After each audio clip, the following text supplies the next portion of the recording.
The scratching started right after the clock on the TV struck midnight. The party was finally over, and the last few guests had staggered out into the cold January air. I stood alone in the living room, listening to muffled celebrations from the neighbor's house when a sound came from my front door. It wasn't a knock. It was a slow, deliberate scratching, like fingernails dragging across the wood, sliding from the top of the door down to the lock. I froze, assuming it was one of my friends, Mark or Tina, messing with me. I shouted, "Very funny. Go home." The scratching stopped instantly. Relief washed over me for only a second. Then came the sharp, unmistakable click of my deadbolt unlocking from the outside. I had locked it moments ago. My pulse spiked as the handle slowly turned, flattening completely. The heavy door loosened. Through the thin gap between the door and the frame, I saw something slide into view. A small, dark, polished leather shoe, pressed silently against the jamb. Someone who shouldn't still be here was standing in the dark hallway of my own house. My name is Ethan. I had just bought my first home, an old, bright red place near the edge of the city. To celebrate, I threw a massive New Year's Eve party, inviting 50 people, from close friends to coworkers to acquaintances. The party was loud, chaotic, packed, exactly what I wanted. Mark and his girlfriend, Tina, helped me host. Around 11 p.m., I noticed a man I didn't recognize standing near the kitchen doorway. Tall, silent, wearing a perfectly tailored black suit, which felt strange for a casual house party. He didn't mingle or drink. He simply watched. I approached him, smiling, asking if he knew Mark or Tina. He slowly turned his head. His pale, smooth face almost didn't move with emotion. His eyes were blank, dull-like. In a quiet, flat voice, he said, "I came with the invitation. I'm a host guest." The phrase made no sense. I didn't invite anyone called that. I offered him a drink. He refused. "I don't need anything now," he whispered. "I'm just waiting." His slow, heavy words made the warm, crowded room suddenly feel cold. I left him, deciding to ask Mark later, but the party moved on and I forgot. Near 11:45 p.m., everyone gathered for the countdown. We had a small table for gag gifts we'd exchange at midnight. As I cleared the table, the strange guest walked over, reached into his suit, and placed a small, heavy box wrapped in plain silver paper at the center of the pile. "You didn't have to bring anything," I said. His blank stare didn't change. "It is important," he whispered. "This gift must be unwrapped first. It is for the host." He turned and walked toward the front hallway, disappearing into darkness. At midnight, as the countdown ended and champagne sprayed, Tina urged me to open a gift. Remembering the man's instructions, I grabbed the silver-wrapped box. Inside was a smooth, dark wooden box with a bronze clasp. I opened it carefully. It was completely empty, just polished wood lining. No message, no joke item, nothing. A weird, hollow dread sat in my chest. I closed it, intending to ask Mark about it, but guests were leaving and I got distracted saying goodbyes. By 12:30 a.m., everyone was gone. The house was a mess. I immediately went to the front door, still unsettled about the strange man and the empty box. I locked the deadbolt tightly and slid the heavy brass chain across the doorframe. Only then did I feel safe again. I began cleaning, moving through the dim main floor. The red house was old and had simple thumb locks on most rooms. I locked the door to the unused basement stairs, the back porch door, and the small utility room. Something about securing everything felt comforting. But when I walked past the front door again, I stopped. A chill seeped from the hallway. The brass chain I had just secured was swaying slightly, metal brushing metal with a faint swoosh. The door was still locked, the chain still in place. I brushed off the unease and returned to the kitchen. As I stacked dishes, a new sound echoed through the house. One I knew immediately, a key sliding into a lock, the tumblers turning, someone unlocking one of my doors. The sound came from the utility room I had locked 10 minutes earlier. I grabbed a porcelain bowl and crept down the hallway. The utility room's thumb lock was still engaged. I pressed my ear to the door. The clicking of the lock turning continued, muffled, as if happening inside the room. Then a quiet cough came from behind the door. A small, deliberate throat clay. Someone was standing in that tiny room. I yanked the door open and flicked the light on. The room was empty except for the furnace and cleaning supplies. The window was sealed shut. Nobody could have escaped. But a strong, Old-fashioned perfume smell hung in the air. Floral, metallic, and suffocating. Someone had been right there. Panicked, I ran back to the kitchen and called Mark. No answer. Then Tina. No answer. My phone felt useless in my shaking hands. I was alone in the red house, and someone was moving through it. I walked cautiously to the living room. Passing the gift table, I looked for the empty wooden box. It was gone. The gift pile hadn't been touched, but the box was no longer there.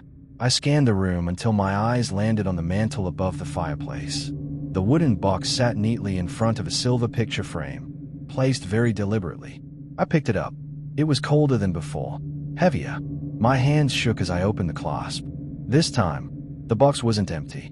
Inside lay a thin, curved silver lock-picking tool, perfectly placed, clean. It was the same kind of tool that could pick thumb locks, basement locks, maybe even the deadbolt. The same tool that had made that clicking sound at midnight. I dropped the box and the tool. My mind raced. I needed the police. Now. But as I stepped toward the phone, I heard something in the hallway and turned. The front door was wide open. The brass chain lay on the floor, snapped cleanly in two, as if cut by something incredibly sharp. The deadbolt had been turned back. The handle hung twisted, already pushed down. The door itself was open just a couple of inches, enough to let the freezing air creep in. Beyond the crack, I saw it again. The polished leather shoe. The same one I'd seen between the frame earlier. It hadn't moved. Not an inch. Then his voice came through the darkness, dry, slow, whispering inches from my face. "It is time to leave, host. The party is over." I didn't scream. I bolted. I sprinted down the hallway, nearly slipping on cups and confetti. I slammed through the back porch door and into the snow, breath burning in my chest.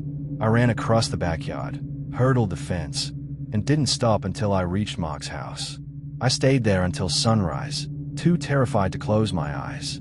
When I finally called the police, they arrived at the red house and found the front door hanging open, icy air pouring in. Inside, nothing was missing.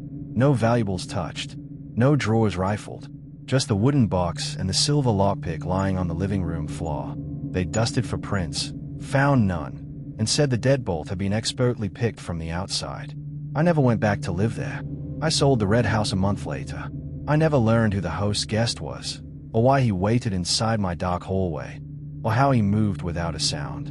But I know the empty box was his invitation, and the lockpicking tool was his gift. And when the party ended, he was the one who came to shut the door.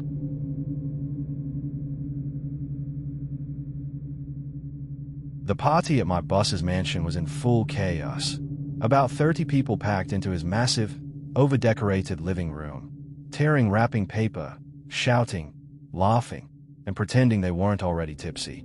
I was holding the velvet-wrapped box my secret Santa, Lois, had given me, trying to hear her explain something over the noise, when a deafening crash shook the house.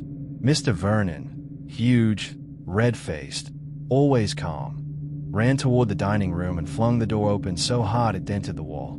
His shout cut through every conversation. "Everyone stay back. There's something in here, and it knows our names." I pushed through the crowd and looked inside. The long dining table was flipped over.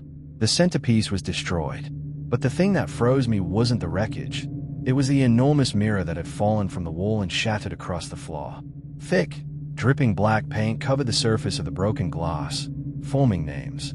My name, Dana, and Rick's name, and several others from the party. Then I saw something wedged neatly into one of the cracks. A small gift tag, the same kind we use for the office Secret Santa. Perfect edges, clean calligraphy on the front. But the handwriting was wrong. Angry, uneven. It said, "To Dana, from Santa."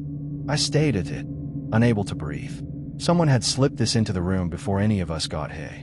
Someone who knew my name. Someone already inside. 2 hours earlier, everything had seemed normal enough. Mr. Vernon's house was a stage for our annual holiday party. Expensive lights, too much garland, drinks everywhere. The pine tree in the living room was so tall it grazed the ceiling. All our Secret Santa gifts were stacked beneath it.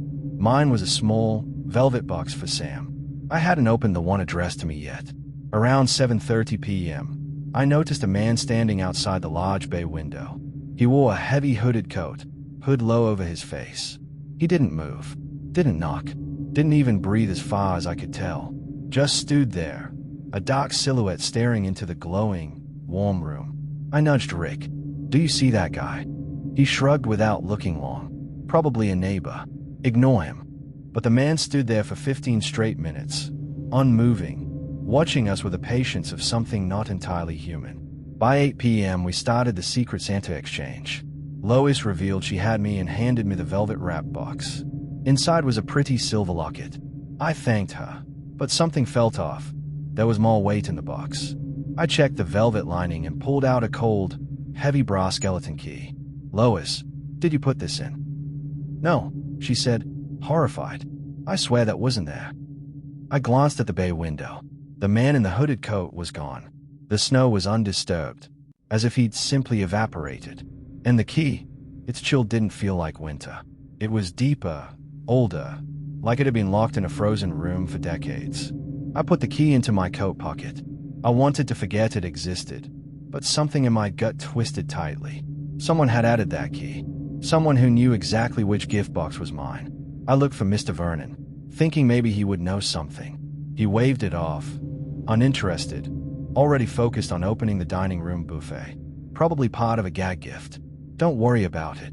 But the worry lodged itself deeper the more I stared at the tree. One gift seemed out of place.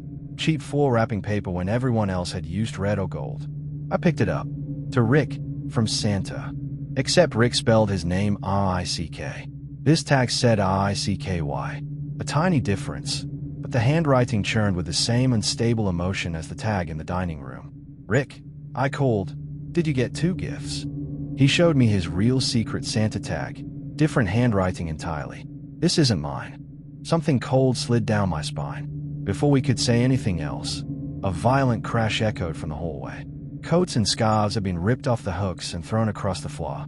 Mr. Vernon stormed over, assuming someone was drunk and careless, but I noticed the furnace room door, the small, dark closet beside the pile, was slightly open. I stepped inside.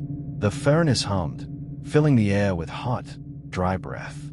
A large cold air vent lined the wall, leading directly into the dining room. And then I heard it, faint, muffled whispering coming through the vent. A dry voice repeating, "Where's R-I-C-K-Y? Where's R-I-C-K-Y?" Not Rick. Not the co-worker beside me. Ricky. Someone was looking for someone who wasn't supposed to be here. Someone already inside the house. I backed out of the furnace room so fast I nearly tripped. I grabbed the mislabeled gift, and the cheap foil wrapper tore easily in my hands as I lifted it. Inside was a long, old-fashioned metal hammer, heavy, rusted, blunt-edged, stained with something dark that wasn't paint. My knees nearly buckled. This wasn't a gift. It was a weapon. Mr. Vernon opened the dining room door then, and the entire party shrieked as the overturned table and shattered mirror came into view. Names written in black, including mine and Rick's. I grabbed Rick's arm. "We have to go. Right now."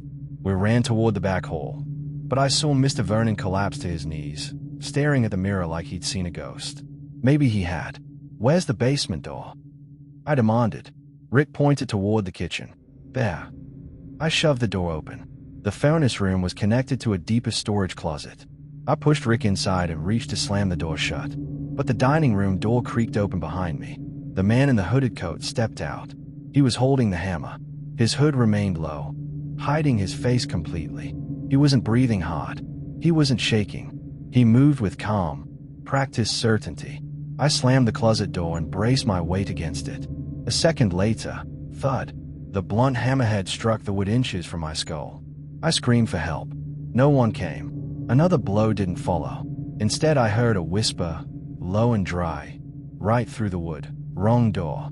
Wrong gift." His footsteps retreated. The front door slammed. The police arrived minutes later. The man was gone. They found the broken hammer, the mirror, and the angry handwriting. The foil wrapper from the weapon. And tucked near the shattered mirror was a small folded name tag. Inside it read, Rick K.Y. Vernon. Mr. Vernon later confessed. Ricky was his estranged son. Violent, unstable, recently threatening. Tonight had been the last straw. His son had expected him to be alone. When he saw the party, he didn't recognize his father's employees. He only knew a Rick worked there and targeted the wrong man. And the key, the one slipped into my gift. It didn't open anything in the house. Police said it might belong to some old estate, some abandoned property, but I keep it in a safe deposit box.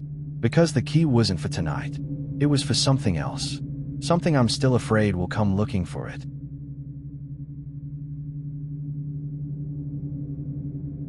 The house on Spruce Lane had been small and peaceful. Just a few neighbors, some music, a little wine. The party was winding down, and the house was quiet except for the crackling fireplace. Helen was helping me gather empty mugs when the front doorbell rang. It wasn't the usual soft chime. It was a loud, insistent bong. Bong, bong. Each strike harder than the last, like the person outside was furious. I opened the door to a blast of freezing December air. 7 children stood on my porch. They were arranged in a perfect, unnerving line, all wearing identical thick red scarves and holding small black plastic lanterns. Their faces were expressionless. Not one of them smiled. The tallest, a boy around 12, with huge blank eyes, stepped forward. In a deep voice far too old for his small frame, he said, "We're here to sing for the host." Before I could reply, the 7 children opened their mouths and began singing. Not a carol, nothing resembling a holiday tune. It was a slow, flat, droning chant, like funeral music sung with no emotion. Their eyes never once left mine as they sang. When the last soft note died, the tall boy lifted his black lantern and pointed it at my face. He leaned in and whispered, "And we know about the box you keep in the garage, Cameron." My blood turned to ice. Only my wife, Jess, and I knew about the old wooden box hidden in the garage cabinet. It wasn't dangerous, just private. Yet these strange children, who I'd never seen in the neighborhood before, not only knew about it, they knew my name. The boy flashed a razor-quick smile. Then the 7 of them stepped in perfect unison toward my doorway, as if expecting to be invited inside. I slammed the door in their faces, threw the deadbolt, and staggered backward. Jess ran into the hall. "Cam, who was that?" "Kids," I whispered. But they knew my name. They knew about the box. The fear I felt wasn't sudden. It had been building all night, starting with the incident in the backyard earlier. One I had tried to laugh off even though it didn't feel funny at all. 2 hours before the children arrived, around 9 p.m., I had gone to adjust the music and happened to glance out the back window. The aluminum trash can near the fence was rolling across the frosty grass. There was no wind. The can rolled 10 feet by itself and came to a full stop directly against the gate. I went out to check, thinking maybe a raccoon had pushed it. But the can was upright, the lid slightly ajar. The frost-covered grass around it was covered in tiny footprints, kid-sized, but pressed deeply into the ground like something extremely heavy had stepped there. Inside the trash can was nothing. I closed the lid, feeling uneasy. When I told Jess, she brushed it off. But now the memory hit me like a punch. Those prints were the same size as the feet of the children now standing at my front door. Before the doorbell had rang, we'd been finishing our gift exchange. I had been opening a small package from Alan when I heard a sharp tap tap tap on the front window. It was too deliberate to be tree branches. I checked, expecting to see a bird or my neighbor's cat. Instead, sitting neatly on the window ledge outside was a silver Christmas ornament, a porcelain bell, a very old one. I opened the window and picked it up. It was freezing cold, colder than anything outside should have been. The metal hook was bent inward, and when I turned it over, I saw a crack running through the porcelain, perfectly clean, as though someone had smashed it with force and then gently reassembled the pieces. Jess recognized it instantly. "That's mine," she said. "My mom's ornament. I hung it on the back of the tree. How did it get out here?" It had moved from deep inside our house to the front window without disturbing a single branch of the tree. We were already tense when the bell clanged at the door. Now, with the children gone from view but standing silently outside, I tried to steady myself. I told Jess to get everyone to the back and call the police. Alan peeked through the blinds. "They are just standing there," he whispered. "All of them." Then, from the other side of the door, the tall boy began to sing again. But it wasn't a song. It was a single, piercing note that rose steadily in pitch until it vibrated the fillings in my teeth. Jess covered her ears and winced. As the note held, something else happened. From the mudroom, near the garage entrance, I heard a faint jingle. My keys were on the table in there. Someone was trying to pick them up. I ran to the mudroom. The garage door stood closed, deadbolt from our side. But when I reached for the handle, was ice cold. The entire deadbolt was coated in a thin layer of frost. Not natural frost. This frost radiated cold outward into the warm air, covering the metal in a white sheen. I tried to turn the lock. It wouldn't budge. Then the keys jingled again, right next to the door, inches from my hand, on the other side. A child's voice. No, not a child. Something pretending to be one. Spoke through the wood with a clarity that made my heart stop. "We're ready to open it now, host." They were talking about the box. I backed away as the frost thickened over the door. The metal groaned. The lock began to twist from the inside, even though it should have been too frozen to move. The deep grinding sound of metal giving way filled the mudroom. I stumbled, nearly knocking over a table. A photograph slid free from the edge of the wood. A picture of Jess and me from years ago. It fluttered down to the floor. Then I froze. The photo hadn't fallen by itself. A long, bone-white finger, far too thin, ending in a pointed nail, slid under the quarter-inch gap beneath the door and pinched the edge of the photo. The finger held the picture there, as if showing it to me. Then it slowly withdrew the picture back into the garage, as though the creature wanted me to know exactly who it had been touching. I ran. Jess yelled for me to hurry. I could still hear that awful high note from the front door. As I passed the kitchen, I saw the children's heads silhouetted through the frosted glass panel, motionless, staring inward. I grabbed Jess and Alan and sprinted for the back of the house. The back door wasn't frozen. I threw it open and shoved them outside. But before I stepped out, I looked back at the kitchen. The window above the sink was now wide open, letting in a blast of icy wind. And standing on the windowsill, head and shoulders inside the kitchen, was the tall boy. His red scarf fluttered in the wind as he leaned in, smiling a wide, unnatural smile that stretched too far across his face. His voice was calm, almost cheerful. "We'll see you next year, host." I ran. I didn't look back. At Alan's house, we called the police. They arrived within minutes. The 7 children were gone. No footprints, no red scarves, nothing. But the garage was different. The firemen forced open the frozen door. The frost was so thick it fell off in sheets. Inside, the heavy wooden box that only Jess and I knew about sat in the middle of the floor. Its lid was completely torn off, splintered, not pried. The box was empty, but resting neatly inside was a single, perfect porcelain bell. Silver, unbroken, ice cold, nothing else. Jess and I moved out of the red house within the week. No one else on Spruce Lane saw the children again. But every Christmas Eve, when the wind picks up, I hear that slow, flat dirge drifting faintly through the air. And every year the sound gets a little bit closer.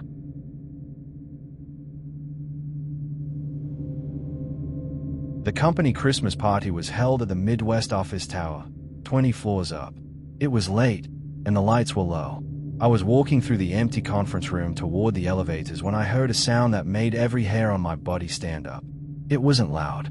It was the faint, soft thump of thick carpet being hit, repeated slowly, over and over, from the far corner of the dark room. I stopped. The sound was coming from a small, dark bundle tucked behind a giant holiday wreath. I walked closer and saw it was a discarded flip phone, one of those old, chunky ones from the early 2000s. The screen was black.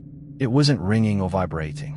But then, the phone lifted itself about an inch off the carpet, slowly, silently, and dropped back down with that soft thump. It was hitting the floor by itself, as if an invisible hand was picking it up and dropping it, trying to get my attention. I snatched up the phone. The plastic casing was ice cold. The screen suddenly flashed bright white. Only one message filled it. "He is watching you now, Kate. He will make you stay." I was alone, holding a dead phone that knew my name, that had lifted itself off the carpet to send me a warning. "My name is Kate. I work for Tech Solutions, a technology company renting the top floors of the Midwest office. Every year, they host a huge New Year's Eve party on the top floor. Loud music, flashing lights, free drinks, everything to make you forget work." I tried to relax, but I felt uneasy because of Gary. Gary was a quiet programmer who sat next to me at work. The past week, he had been acting off, looking over his shoulder, whispering into his hand. At the party, around 9 p.m., I saw him standing alone near the massive window overlooking the street 20 floors below. He wore the same wrinkled gray jacket he always did. I approached him. "Hey, Gary, You okay?" His eyes stayed fixed outside. "They are waiting," he whispered, voice thin and nervous. "Waiting for the lights to go out. The ones who are supposed to pick up the unclaimed devices." "What devices?" I asked. "The ones that don't belong," he said, pointing to the floor. Like that. Before I could ask more, he turned and disappeared into the crowd. I shrugged it off and found my friend Lenny. He laughed it off, said Gary was program weird, not dangerous. But when I saw a small envelope tucked into the charity tree, addressed to me in neat block letters, "Kate," my stomach dropped. Inside was not money or a note. It was a black and white photograph, me at the buffet table, taken today, standing there looking down at my plate. The flash had washed out my eyes, making them look slightly too large. Whoever took it had been close, maybe 5 feet away. I scanned the room. No cameras visible. People dancing, drinking, laughing. I spotted Gary's gray jacket slipping behind a column near the elevators. I ran over, but he was gone. I showed the photo to Lenny. He went pale. "We need to find him." We searched the top floor, through open cubicles and darkened offices. When we reached the elevator bay, empty and silent, I saw my reflection in the metal doors. My face pale, Lenny behind me. But there was a third reflection, a man in a wrinkled gray jacket. I spun around. The hallway was empty. Yet in the reflection, he was still there, watching. Not moving, just standing, observing. Lenny grabbed my arm. "Kate, let's go." We ran down the emergency stairs to the dark, deserted 21st floor. I pulled out my phone to call security. Dead battery. I hadn't used it all night. Gary's words returned. Unclaimed devices. We passed Gary's desk. There, tucked behind a wreath, was the same old flip phone. I grabbed it. The screen lit up. "He is watching you now, Kate. He will make you stay." I looked up. Above the desk, a tiny black hammer was fixed to the ceiling with putty, not company equipment. And as I stared, a red light winked on. Someone was watching us right now. I ripped the camera down and smashed it. We ran to the far end of the floor, toward the server room, thinking we could hide. On the way, a small storage closet door was ajar. I shone my phone screen inside. The closet was full, not of supplies, but of hundreds of old flip phones, stacked like dirty laundry. Cold to the touch, I reached out, and one phone on top vibrated violently. Not a normal buzz, but a deep, shuddering tremor. Another buzzed, then another. Within seconds, the entire closet was filled with a deafening buzzing, the pile collapsing inward. I realized these were the unclaimed devices Gary had warned about. Whatever had been controlling the system had activated them to warn, or lure, someone. We slammed the closet door shut. Lenny and I ran back to the party floor, searching for Gary. He was exactly where he had been earlier, behind a large wreath, unconscious, cold, pale. I checked his pockets. In his pants, a heavy key. In his jacket, a folded blueprint of the entire Tech Solutions office, 20 floors mapped in detail. One section, the party floor, was circled heavily in red. Beside it, Gary had scrawled, "The surveillance hub. It is him." The key opened the small server room on the floor below. We dragged Gary down the stairs, locked the door, and called the police. They swept the building. The closet of vibrating phones. The smashed camera. Gary's workstation, rigged with hidden devices. They confirmed the terrifying truth. Gary was not a programmer. He was the building's security maintenance chief. He had been monitoring hundreds of surveillance feeds, alone, for years. Obsessed. Insane. He had begun setting up extra cameras, extra systems, all of which he monitored. The phones, the messages, the flashes, they were his creation. But somewhere along the way, the system had become more than him. He had become part of it. The dead flip phone, the one that had lifted itself off the carpet, was never explained. How could a silent, dead device move by itself? How could it know my name? I didn't know. All I knew was that he wasn't just a man. It was the system, and Gary had become its conduit. It had picked me out of the crowd, letting me know I was the target of its endless, silent watch. I still have that phone. It hasn't buzzed since. But sometimes, alone in my apartment, I swear I hear a soft thump, like a flip phone lifting itself an inch off the carpet, and dropping again, trying to get my attention.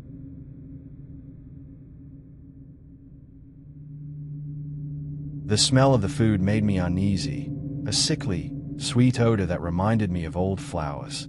We were at the Willow Creek Town Community Hall for the family Christmas Day potluck. The hall was warm and full of laughter, but the long folding table of food was almost untouched. I was helping my elderly great-aunt, Beatrice, to a chair when a woman in a thick green wool coat walked to the table and slowly opened a massive glass casserole dish. Inside, the food was bright blue and completely cold. She didn't touch it. She leaned over and whispered into the dish. Then she turned toward Beatrice across the room. Her eyes were unnaturally wide and shining. Pointing a long, thin finger at my aunt, she said, "The oldest is Hay, the one who remembers the recipe." 3 other people in identical green coats simultaneously turned to stare at Beatrice. Without speaking, they moved as one, silently forming a tight circle around my confused aunt. "My name is Julian. My family has lived in Willow Creek Town for generations. Every year, we ran Oak Hall for a huge Christmas potluck. This year, I was helping my great-aunt, 93 and frail, enjoy the party." The hall filled quickly with steaming, delicious-smelling dishes, including mine, a simple pasta salad. As the crowd grew, I noticed a group of strangers, 5 or 6 people in heavy green coats, standing near the food table but not eating or talking. All their dishes were in identical glass casseroles, bright pink jellies, blue vegetables, gray mash, all freezing cold. A man in a green coat stood guard over the dishes. I tried small talk. "Did you just move to Willow Creek?" He looked at me with dull, dark eyes. "We came for the gathering. We came for the food." I nodded and walked away, unsettled. The group continued guarding the strange, cold food. Beatrice sat near the window, sipping warm cider. A thin girl, no older than 7, wearing a green coat that swallowed her, approached my aunt. She held her hand behind her back, then dropped a single, large, hard walnut next to Beatrice's cup. Beatrice smiled. "Oh, thank you, dear. That's a lovely nut." The girl stared blankly, then pointed at a faint scar on Beatrice's hand from a childhood accident. Her high, thin whisper cut through the chatter. "It is a perfect nut. It knows the winter mark." She returned to the group. Instantly, all 6 adults turned to Beatrice. My aunt trembled.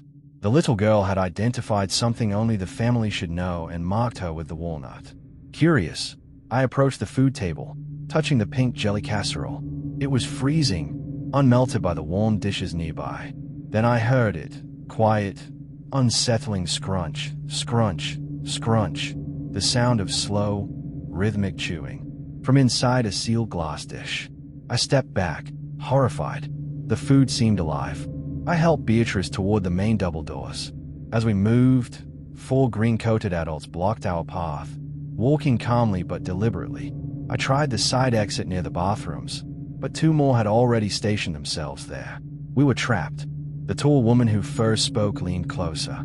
"She is the only one left. Julian. The food must be served by the oldest." She used my name, confirming they knew exactly who we were. We were pinned in the corner. Beatrice shook her head. "They want the recipe," she whispered faintly. "The winter food." The tall woman raised a blue casserole dish, lifting the lid. A sickly sweet odor filled the air. She stared into Beatrice's eyes, not the dish. Then the chewing began, loud, dry, coming from her sealed mouth, echoing inside my own ears. She pointed at a faint tattoo on Beatrice's neck, a mark only our family knew. "It remembers the mark. It remembers the food," she whispered. The chewing sound paralyzed me. I had to act. I grabbed my warm pasta salad and hurled it at the blue casserole on the floor. The dishes collided with a crash of glass, pasta, and jelly. Steam hissed as the hot met the cold, filling the corner with blinding white vapor. The 6 green-coated people screamed, a high, unnatural sound, like cracking ice, and staggered back, covering their faces. I seized Beatrice and ran toward the main doors. Still blocked, I shoved past convulsing figures and burst into the cold air. The police arrived shortly after. The green-coated intruders were gone. All that remained were shards of glass, scattering pasta, and the blue jelly melting into a dark puddle. They left no trace, no ID. Beatrice was shaken but alive. She later explained the winter food was an ancient ritual from her childhood village. The people in green coats were keepers, consuming only cold, preserved foods of the dead. They needed her, the oldest, to complete their ritual by sharing her memory, her winter mark. I never attended another Willow Creek potluck. Even now, the sweet smell of old flowers makes my skin crawl, and I can still see the blank eyes of the green coats surrounding my great-aunt, silently waiting for the winter food.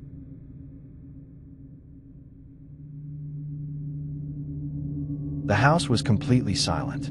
Thanksgiving dinner was over, and the last guest had driven away.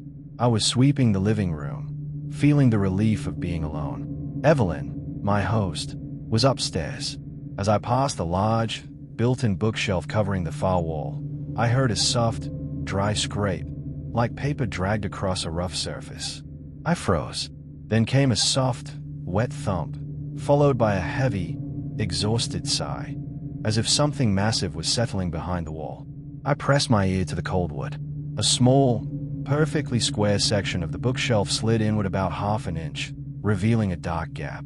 Through it, I saw one thing, a single, unblinking human eye, wide and staring. It was Mr. Finch, a quiet man who had left hours ago, staring straight at me from a room that shouldn't exist. My name is Daniel. I had been invited to a traditional Thanksgiving at Evelyn's Greystone Cottage, a house over 100 years old, with thick stone walls and dark wood. I barely knew anyone there. One of the oddest was Mr. Finch, an older, thin man in the accounting department who wore the same brown tweed suit daily and barely spoke. The party started around 4 p.m. Guests ate turkey and chatted, but Finch ate little, sitting at the table staring at the bookshelf wall. Around 6:30, I went into the hallway and heard a violent crash. A ceramic bird statuette had fallen from the shelf and shattered. Everyone glanced at Mr. Finch. He remained seated, pale and blank. "Did you knock that over?" Evelyn asked. Finch slowly rose, pointing at the bookshelf. "The shelf is breathing," he whispered. "It told me to knock it over. It wanted more space." Then he walked out without another word. The others laughed uneasily, blaming the turkey. Later, helping Evelyn clean, I remembered Finch pointing at the shelf. Around 8 o'clock, after the party ended, I helped wash her old blue and white porcelain plates. 12 in total, but one was missing. I searched the kitchen, dining room, and living room. Near the bookshelf, I ran my hand over dusty shelves. A strange warmth vibrated through the wood. Pulling back a book, I found a thin, dark metal panel slightly ajar. A hidden door. Someone, maybe Finch, had been hiding the missing plate or something worse behind it. I didn't open it, afraid. Upstairs, Evelyn was on the phone.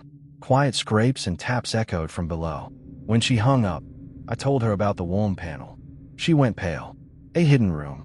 Behind that wall. Impossible. The original plan shows solid stone. We crept downstairs. Halfway down, a loud drag came from the living room. Something heavy being pulled across the floor toward the bookshelf. Impossible, since the room was empty. The sound stopped at the base of the bookshelf. Evelyn gripped my arm. The floor in front of the shelf had a fresh smudge of black, oily dust, running from the center of the room. A mark left by something massive being dragged. We examined the metal panel. Locked. I tried to force it, but it was sealed. Evelyn noticed a thin, brittle leather strip wedged in the baseboard. Pulling it out revealed a small, square key hidden inside a complex knot. The lock didn't appear to need a key, but this was clearly the answer. I ignored the key, sensing whatever was inside was now active. Then the small, square section of the shelf slid inward again, revealing the dark gap.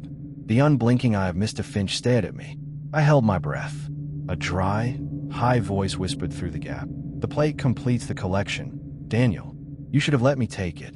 Next to the eye, I saw the missing porcelain plate, held by an unnaturally long, pale finger. On it rested the shattered bird statuette, glued together crudely with a thick, dark substance. Finch had been waiting in the hidden room to complete his collection. I screamed and pulled Evelyn toward the front door. But before leaving, I grabbed the small key, knowing it wouldn't fit the hidden lock, but it might trigger something. I jammed it into the seam of the main bookshelf hinge and twisted. The lock didn't break. Instead, the entire massive bookshelf jumped outward 2 inches with a metallic boom. Books slammed to the floor. A wet, terrified scream echoed from behind the wall. Heavy metal and glass crashed. I grabbed Evelyn and ran. We burst into the night. The police arrived soon after. Behind the broken shelf, they found only a small, dark, empty closet. No Finch. The air was cold, smelling of oil and dust. On the floor lay the smashed plate and remains of the ceramic bird. The closet wasn't in the original plans. Finch had been stealing small items from guests for years, using the hidden room as his museum of other people's things. The missing plate was the final piece, and he had hidden inside the wall, waiting to glue it into place. I never forgot the staring eye in the darkness, the heavy sigh from behind the shelf, or the dreadful realization that someone had lived unseen in the house, watching every Thanksgiving for years. Every time I think of the holiday, I remember the cold, hidden room and the permanent guest who had waited there, silently, for his collection.